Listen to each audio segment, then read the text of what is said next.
தர்ஷன் இந்த பிரச்சனையில நேரடியா தலையிட வேண்டாம் நான் அப்பவே சொன்னேன். ஆனா நீங்க கேட்டீங்களா? உங்க பையன் தான் ரொம்ப ஆவேசமா போனாரு. இப்போ அவ எவிடன்ஸ் கலெக்ட் பண்ணி உள்ள தூக்கி வச்சிட்டால.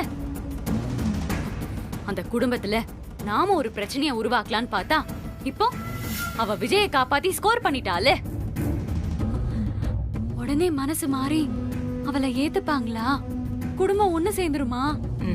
அதுக்கு சான்ஸே இல்ல. இனிதான் பிரச்சனை இன்னும் அதிகமாக போகுது. என்ன சொல்றீங்க ஆண்டி? அந்த வேதா 10 வருஷமா இந்த பதவியில இருந்திருக்கா. அவளை தோக்கடிச்சு யாருமே ஜெயிச்சதில்ல. வேதாவும் இந்த பதவியை யாருக்குமே விட்டு கொடுத்ததில்ல. இப்போ வித்யா வேதாவோட சீட்ல உட்கார்ந்திருக்கா. அவ இருக்கும் போதே அவளோட கண்ணு முன்னாடி இதெல்லாம் நடந்தா அவளால தாங்கிக்க முடியுமா? இந்நேரம் பைத்தியமே பிடிச்சிருக்கும். அவங்கதான் ஏற்கனவே எல்லா பதவியில இருந்தும் விலகிட்டாங்களே ஆண்டி. அவளா விலகுறது வேற, அவளை தூக்கிட்டு அந்த இடத்துல வேற ஒருத்திய உட்கார வைக்கிறது வேற. நானும் என் பங்குக்கு நல்லா கொளுத்தி போட்டுட்டு தான் வந்திருக்கேன். ஸ்னேகாவும் நல்லா ஏத்தி விடுவா. அதனால வேதா வித்யாவை மன்னிக்கவே மாட்டான். அது மட்டும் இல்ல, இந்த பதவி ஒண்ணும் அவ்வளவு ஈஸியானது இல்ல. தமிழ்நாடு முழுக்க இருக்கிற எல்லா காலேஜ் முதலாளிகளையும் சமாளிக்கணும். தினசு தினசா பிரச்சனைங்க வரும். யார பகச்சுக்கிட்டாலும் அதுவே அவளுக்கு பெரிய தலைவலியா வரும். நீ வேணா பாரு, இந்த பதவியால அவளுக்கு பல பிரச்சனைங்க உருவாகும். அந்த வித்யா அவளோட திமிராலையும் அழிய போறா. நடந்தா எனக்கு சந்தோஷம் தான் ஆண்டி.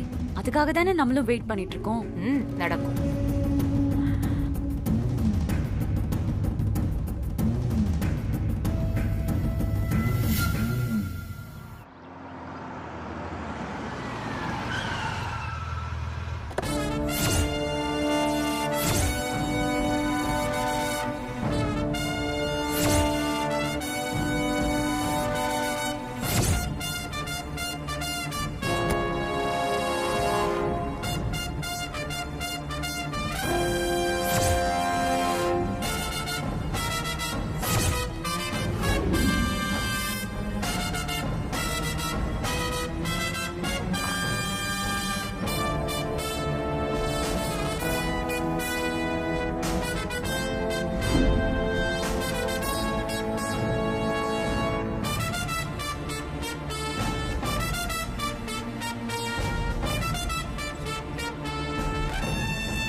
மேடம்.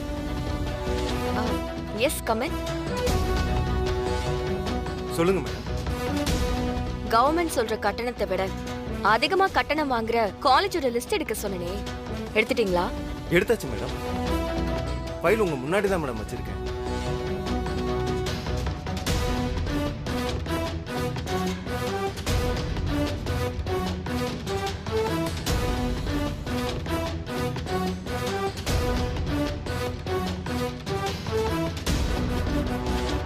இதோட ஓனர்ஸ் எல்லாரும் நம்ம அசோசியேஷன் மெம்பர் தானே? ஆமா மேடம். எல்லாரையும் உடனே வர சொல்லுங்க, நான் உங்ககிட்ட பேசணும். எல்லா இன்ஸ்டிடியூட்டுக்கும் ஒரே ஓனர் தான் மேடம். இன்ஸ்டிடியூட் பேரு வேற வேறையா இருக்கு, சேர்மன் பேர் கூட வேற வேறையா போட்டிருக்கு. ஒரே ஓனர் தானே சொல்றீங்க? எல்லாமே பினாமி பேர்ல இருக்கு மேடம். உண்மையான ஓனர் அவங்க கிடையாது மேடம். வேற யாரு? மினிஸ்டர் வேலாயுதம். எல்லாமே அவரோட இன்ஸ்டிடியூட் தான் மேடம்.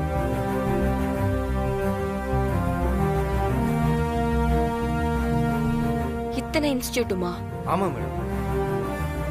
கவர்மெண்ட்ல சிஎம்க்கு அடுத்தடுத்துல இருக்கிறவர் மேடம். சென்ட்ரல் வரைக்கும் பவர் இருக்கு மேடம். எதிர்கட்சிக்காரங்களே அவரை பகச்சுக்க ரொம்ப யோசிப்பாங்க. அதனால அவரெல்லாம் நம்ம கேள்வி கேட்க முடியாது மேடம். அப்புறம் அது நமக்கே ரொம்ப பிரச்சனையா வந்து முடிஞ்சிடும் மேடம். அப்போ இத அப்படியே விட்டுற சொல்றீங்களா? அப்போ நான் எதுக்கு இந்த பதவியில இருக்கணும்? இந்த அசோசியேஷனுக்கு என்ன தேவைனாலும் முதல் ஆளா முன்னாடி வந்து செய்யறவர் அவர் தான் மேடம். நம்ம மெம்பர்ஸ் எல்லாமே அவரோட விசுவாசிங்க தான் மேடம். அப்படி இருக்கும்போது அவரை ஒன்றும் பண்ண முடியாது மேடம். அதிகாரமும் பணமும் இருந்தா தப்பு செய்யலாம், யாருமே கேள்வி கேட்க முடியாது, அப்படிதானே? ஆமா, நம்ம கேட்டா என்ன செய்வாரு? அதுக்கப்புறம் நீங்க இந்த பதவியில இருக்க முடியாது மேடம். உங்களால நிம்மதியாவே வாழ முடியாது மேடம். வேணாம் மேடம், விட்டுருங்க. நீங்களே உங்க குடும்பத்தை பகிச்சுக்கிட்டு இந்த பதவிக்கு வந்திருக்கீங்க. இப்ப இதெல்லாம் விடுங்க. நான் உங்களை பார்க்கறது சொன்னா புரியாது உங்களுக்கு. மேடம் ஒரு முக்கியமான டிஸ்கஷன்ல இருக்காங்க, அவங்கள இப்ப பார்க்க முடியாது, கிளம்புங்க. ஐயா, இது என் பிள்ளையோட வாழ்க்கை பிரச்சனைங்க ஐயா. தயவு செஞ்சு ஒரு தடவை அவங்கள பார்க்க விடுங்க ஐயா. நாளைக்கு மறுநாள் எனக்கு செமஸ்டர் எக்ஸாம் இருக்கு சார். இப்போ வரைக்கும் எனக்கு ஆல் டிக்கெட்டே கொடுக்கல. இந்த எக்ஸாம் எழுதலைன்னா இத்தனை நாள் நான் படிச்சதெல்லாம் வீணா போயிடும் சார். அதான் மேடம் பார்த்து ஒரு வார்த்தை பேசிட்டு போயிடுறேன் சார். இதுக்கெல்லாம் அவங்க என்ன பண்ணுவாங்க? போய் கலெக்டர் ஆபீஸ்ல கம்ப்ளைண்ட் கொடுங்க. டைம் வேஸ்ட் பண்ணாம கிளம்புங்க. பார்க்க விட மாட்டீங்களா? இருங்க, இப்போ நான் என்ன பண்றேன்னு மட்டும் பாருங்க. கிளம்புங்க. ஹால் டிக்கெட் தர மாட்டீங்க, மேடத்தையும் பார்க்க விட மாட்டீங்க. இப்ப மட்டும் அவங்கள பார்க்க விடல, இந்த பெட்ரோல் ஊத்திட்டு கொளுத்திட்டு செத்துருவேன். ஏய் தம்பி, ஏய் நில்லுப்பா.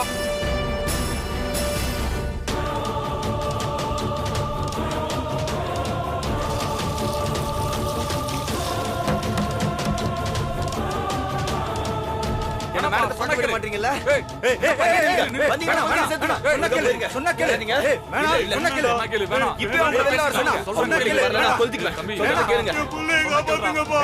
ஐயோ, சொன்னா கேளு. வேணாம், சொன்னா கேளு. வேணாம். வெளியில என்ன சத்தம்? கீழ போடு. தெரியல மேடம். சொன்னா கேளு. வேணாம். வேணாம்மா. கீழ போடு. சொன்னா கேளு. வராதீங்க. நான் கொளுத்திடுவேன். வேணாம், வேணாம். சொன்னா வரதன்னு சொல்றேன். என்ன பண்ணிட்டு இருக்க? எனக்கு வேற வழி தெரியல மேடம். 4 வருஷமா சொத்தெல்லாம் வித்து கஷ்டப்பட்டு படிச்ச படிப்பெல்லாம் வீணா போகும்போது செத்து போறதை தவிர எனக்கு வேற வழி தெரியல மேடம். யார் நீங்க? என்ன பிரச்சனை? அம்மா, என் புள்ள தனியார் காலேஜ்ல இன்ஜினியரிங் படிக்கிறாம்மா. கவர்மெண்ட் சொன்ன ஃபீஸை விட அந்த காலேஜ்ல ஃபீஸ் அதிகம்மா. பணத்தை விட பையன் படிப்பு தான் முக்கியம்னு நானும் அவங்க கேட்கும் போதெல்லாம் என் சக்திக்கு மீறி பணத்தை கட்டிட்டோமா. என் சொத்துல பாதிய வித்தும் கொடுத்துட்டோமா. இப்ப கடைசி செமஸ்டர் கட்ட வேண்டிய ஃபீஸ்ல 10,000 ரூபாய் கட்டணுமா. அதுக்கு என்கிட்ட பணம் இல்ல. கொஞ்ச நாள் அவகாசம் கொடுங்கன்னு கேட்டேன். ஃபீஸை கட்டிட்டு காலேஜுக்கு வாடான்னு என் பையனை வெளியில அனுப்பிட்டாங்கம்மா. நாளைக்கு எனக்கு ஃபைனல் செமஸ்டர் எக்ஸாம் மேடம். எல்லாருக்கும் ஆல் டிக்கெட் வந்துடுச்சு, ஆனா எனக்கு மட்டும் வரல மேடம். பணம் கட்டாம எக்ஸாம் எழுத விட மாட்டேன்னு சொல்றாங்க மேடம். காலேஜ் பேர் என்ன? மேடம், மினிஸ்டரோட காலேஜ் மேடம். மினிஸ்டர் காலேஜ்ங்கிறதால யாருக்கிட்ட கம்ப்ளைண்ட் கொடுத்தாலும் எடுத்துக்க மாட்டாங்கம்மா. என் புள்ள வாழ்க்கையே அழிய போதுமா. நீங்க தாமா ஏதாவது பண்ணணும். ஐயா, என் அப்பா வயசுல இருக்கீங்க, நீங்க என்ன கும்பிடலாமா? உங்க பையன் எக்ஸாம் எழுதுவான், அதுக்கு நான் உத்தரவாதம் கொடுக்கறேன். நீங்க தைரியமா இருங்க.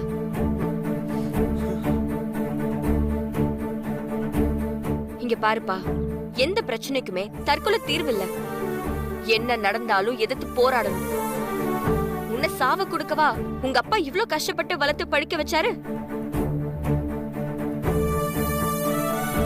நான் பாத்துக்கிறேன், நீ தைரியமா போ. மேடம் ரொம்ப ஐயா, நன்றி மேடம். உங்க பையனை கூட்டிட்டு போங்க. நாங்க வரோம். வாடா.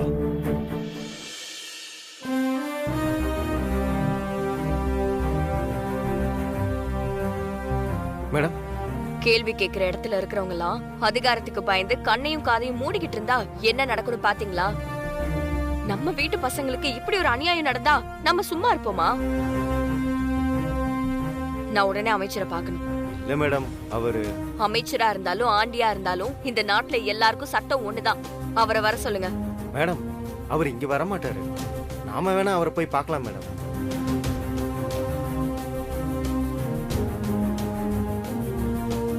சரி, உடனே அதுக்கு ஏற்பாடு பண்ணுங்க. Okay madam.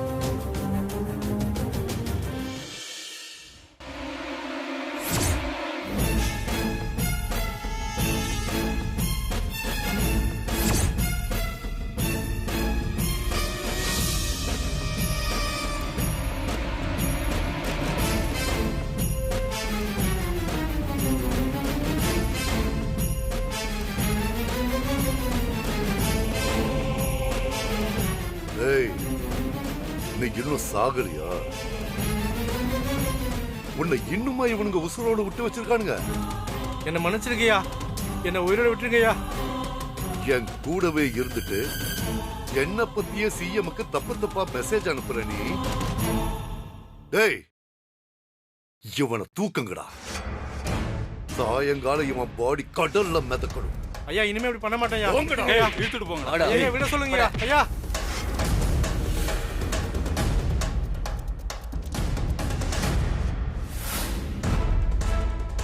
ஐயா அந்த பொண்ணு தாங்கய்யா. அடடடடே, வாங்க வாங்க வாங்க வாங்க வாங்க.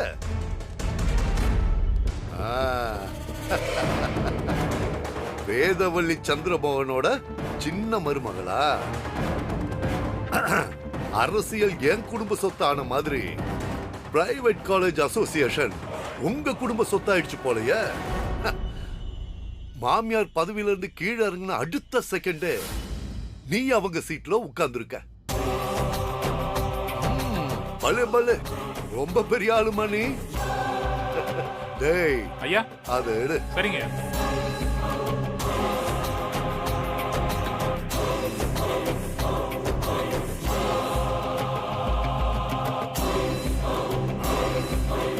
வாழ்த்துக்கள் வாழ்த்துக்கள். நமக்கு கட்சி வேலையே சரியா இருக்குமா? அந்த அசோசியேஷன்ல என்ன நடக்குது ஏது நடக்குதுன்னே எனக்கு தெரியாது. பசங்க சொன்னாங்க நீ மேலும் மேலும் ரொம்ப மேல வரணுமா. ஆமாமா, ஏன்னா பெண்கள் அதிகாரத்துக்கு வர்றதுக்காகத்தானே நாங்க இவ்வளவு உழைச்சிருக்கோம். எனக்கு இதெல்லாம் பார்க்கும்போது அவ்வளவு சந்தோஷமா இருக்கு. என்ன உதவி வேணும்னாலும் என்ன தயங்காம கேளுமா. நம்ம அசோசியேஷன் பில்டிங்கே நான் கட்டி கொடுத்ததுதான். நீங்க என்ன செஞ்சாலும் கண்டுக்க கூடாதுங்கிறதுக்கு அசோசியேஷன் மெம்பர் எல்லாருக்கும் சேர்த்து கொடுத்த லஞ்சமா சார் இது? ஏய், எங்க வந்து என்ன பேசிட்டு இருக்க? ஏய் இருடா. என்னம்மா தங்கச்சி, பதவி வந்த சந்தோஷத்துல நீ என்கிட்ட ஆசீர்வாதம் வாங்கறதுக்காக அப்பாயின்மெண்ட் கேட்டிருப்பேன்னு நினைச்சேன். ஆனா நீ என்னடான்னா வேற ஏதோ ஒரு விஷயத்துக்கு வந்திருக்கிற மாதிரி தெரியுத. கரெக்டா சொல்றீங்களே. ஆமா, 40 வருஷம் அரசியல்வாதி, இத கூட கண்டுபிடிக்க முடியாதா? சரி, முதல்ல வந்த விஷயத்த சொல்லுமா. நீங்க உங்க பினாமி பேர்ல தமிழ்நாட்டுல 20க்கும் மேல காலேஜ் நடத்திட்டு இருக்கீங்க. அத பத்தி எனக்கு ஒரு பிரச்சனையும் இல்ல. ஆனா அந்த காலேஜ்ல எல்லாம் கவர்மெண்ட் ஃபிக்ஸ் பண்ண ஃபீஸை விட அதிகமா வசூல் பண்ணிட்டு இருக்கீங்க. அப்படியா? உங்களுக்கு தெரியாதா? நீங்க சொல்லாம தான் இதெல்லாம் நடக்குதா? இப்ப அதுக்கு என்ன பண்ணணும்னு சொல்ற? கவர்மெண்ட் சொன்ன ஃபீஸை விட அதிகமா 1 ரூபாய் கூட வாங்க கூடாது. இது வரைக்கும் அதிகமா வசூலிச்ச பணத்தை எல்லாம் ஸ்டூடெண்ட்ஸ்க்கே திருப்பி கொடுக்கணும்.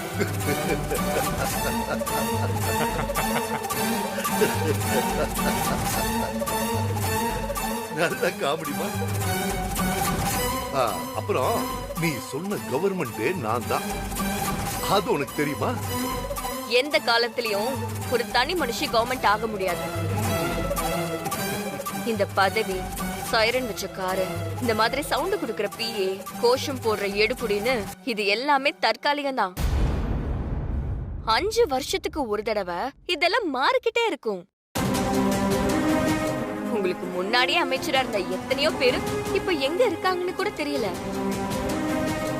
எல்லாத்தையும் பார்த்தும் நீங்க இந்த மாதிரி பேசுறது ரொம்ப ஆச்சரியமா இருக்கு. பரவாயில்லமா, உன் மாமியாரை விட நீ ரொம்ப தெளிவா பேசுறிய. அவங்கள பார்த்து வளர்ந்தவனா, அவங்கள விட தெளிவான முடிவெடுப்பேன். அப்போ நீங்க ஒரு முடிவோட தான் வந்திருக்க. நான் உங்ககிட்ட பிரச்சனை பண்ண வரல, ரெக்வெஸ்ட் பண்றேன். நீங்க வாங்குற அதிக ஃபீஸால பல பேர் படிக்க முடியாம கஷ்டப்படுறாங்க. உங்க இன்ஸ்டிடியூட்ல படிக்கிற எல்லாருமே பணக்கார பசங்க இல்ல. கூலி வேலை செய்யறவங்க, விவசாய வேலை செய்யறவங்க பசங்களும் படிக்கிறாங்க. கவர்மெண்ட் சொல்ற ஃபீஸ கட்டுறதே அவங்களுக்கு கஷ்டம். நீங்க அதை விட அதிகமா பணம் கேட்டா பாவம் அவங்க எங்க போவாங்க? உனக்கு தெரியாதுமா, எல்லார்கிட்டயும் காசு இருக்கு. அவங்களால முடியுங்கிறதுனால தானே காலேஜுக்கு கொண்டு வந்து சேர்த்து படிக்க வைக்கிறாங்க. முடியலனாலும் படிப்பை கொடுத்துட்டா வாழ்க்கை மாறிடுங்கிற கனவுல படிக்க வைக்கிறாங்க. முடியாத பசங்களை எக்ஸாம் எழுதக்கூடாது, காலேஜுக்கு வரக்கூடாதுன்னு சொல்றதெல்லாம் பெரிய பாவம் சார். என்னம்மா சாபம் விடுறியா? யாரு சாபமும் என்கிட்ட பலிக்காது. அப்புறம் நான் ஒண்ணும் இந்த அமைச்சர் பதவிக்கு சும்மா வரலமா, கோடி கோடியா கொட்டி கொடுத்திருக்கேன். கல்யாணம், காது குத்து, சடங்குன்னு பணத்தை வாரி இறைச்சு ஓட்டு வாங்கியிருக்கேம்மா. அதெல்லாம் நான் எப்படி சம்பாதிக்கிறது? அதுக்கு உங்களுக்கு எத்தனையோ பிசினஸ் இருக்கே, படிப்புல தான் சம்பாதிக்கணுமா? இதுதாம்மா நிலையான வருமானம். உனக்கு ஒண்ணு தெரியுமா, இன்னைக்கு இந்த படிப்பை விட பெரிய பிசினஸ் வேற எதுவும் இல்ல. அட நானே வருமானம் பத்தலன்னு ஃபீஸை இன்னும் கொஞ்சம் அதிகமாக்கலாமான்னு பாத்துட்டு இருக்கேன். நீ வேற வந்து கடுப்பேத்திக்கிட்டு இருக்க. இன்னொன்னு சொல்லவா, அடுத்து எம்பி எலெக்ஷன் வருது. கட்சியில இருக்கிற மினிஸ்டர் ஒவ்வொருத்தரும் கட்சிக்கு எத்தனை கோடி டப்பு கொடுக்கணும்னு தெரியுமா? அதெல்லாம் உன் அப்ப நான் கொடுப்பான். விட்ட என்ன சேவை செய்ய சொல்லுவ போல இருக்க. அதுக்கு தானே இந்த பதவி. அதெல்லாம் காந்தி காலமா, இது காசு காலம். இப்பெல்லாம் பணம் தான் எல்லாமே. முடிவா என்னதான் சொல்றீங்க? ஆரம்பத்துல இருந்தே நான் முடியாதுன்னு சொல்லிக்கிட்டு இருக்கேன். உனக்கு தாமா புரியல. இந்த பாரு, நீ இப்படி எல்லாம் என்கிட்ட பேசுற விஷயம் நம்ம அசோசியேஷன்ல இருக்க மத்தவங்களுக்கு எல்லாம் தெரிஞ்சதுன்னு வைய, என்ன ஆகும் தெரியுமா? என்ன பதவி போயிருமா? அதை விட இதுதான் எனக்கு முக்கியம். என்னம்மா நீ ஏதோ சின்ன பொண்ணு ஆர்வத்துல பேசிட்டேன்னு மன்னிச்சு விடுறேன். போச்சு போ. என்னால உங்களை மன்னிக்க முடியாது. ஃபீஸ் அதிகமா வாங்குற உங்களோட 20 பினாமி காலேஜையும் இப்போவே நம்ம அசோசியேஷன்ல இருந்து நீக்கி வைக்கிறேன். என்னம்மா மிரட்டுறியா? அது உங்க பழக்கம். அந்த மிரட்டலுக்கு பயப்படாம நிக்கிறது என் பழக்கம். வேண்டாமா, இதோட விளைவுகள் எப்படி இருக்கும்னு உனக்கு தெரியுமா? அதான் உங்க மிரட்டலுக்கு பயப்பட மாட்டேன்னு சொல்லிட்டேனே, அப்புறம் என்ன? அது மட்டும் இல்ல, அடுத்து சிஎம் கிட்டயும் அப்பாயின்மெண்ட் கேட்டிருக்கேன். நான் அவர்கிட்டயும் நீங்க பண்ற முறைகேடு பத்தி சொல்லுவேன். அவரும் நடவடிக்கை எடுக்கலனா மீடியாவை கூப்பிட்டு பாதிக்கப்பட்ட மாணவர்கள் எல்லாரையும் ஒன்னா திரட்டி போராட்டமே பண்ணுவேன். அது மினிஸ்டருங்கிற உங்க இமேஜையே பாதிக்கும்.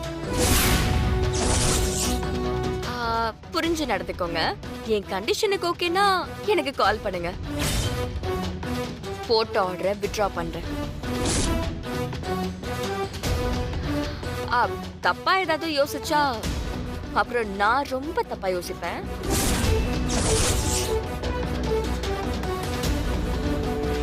வரேன். ஏய், எங்க வந்து யார்கிட்ட நீ என்ன பேசுற? முதல்ல இந்த வீட்டை தாண்டி உன்னால போக முடியுமா? வெட்டி கடல்ல தூக்கி வீசிடுவோம். ஐயா, பொம்பளை புள்ளுகிட்ட என்ன பேசுறதுன்னு தெரியாதா? வழிய விடுறா. இவ சொன்னா எல்லாம் நடந்துருமா? இவ போட்ட ஆர்டர இவளே வித்ட்ரா பண்ணுவா. இல்லைன்னா நாம விட்டுருவோமா என்ன? பார்க்கலாம். இந்த வேலாயுதம் யாருன்னு இனிமே தான் நீ பார்க்க போற. பார்த்து போமா. போ. வழி விடுற.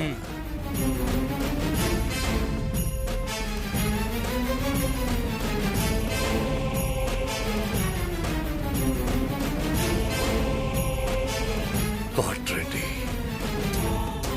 நான் யாருங்கிறத காட்டுறேன். உன்னை என் காலில் விழ வைக்கிறேன். சீக்கிரமே. ஐயா, என்னடா சொன்னியா இல்லையா? சொல்லிட்டேங்கய்யா. நாளைக்கு காலையில நாம யாருன்னு உங்களுக்கு தெரியுங்கய்யா. சின்ன பொண்ணு ஏன் முன்னாடி நின்னு என்கிட்டயே சவால் விட்டுட்டு போறா. ஐயா இப்போ உங்களுக்கு எலெக்ஷன் மீட்டிங் இருக்கு. ஏய், எல்லாத்தையும் கேன்சல் பண்ணு. அவ எந்த வேகத்துல போனாலும் அதே வேகத்துல திரும்பி வந்து என் கால்ல விழணும். அதுக்கப்புறம் தான் மத்த மீட்டிங் எல்லாம். புரிஞ்சுதா?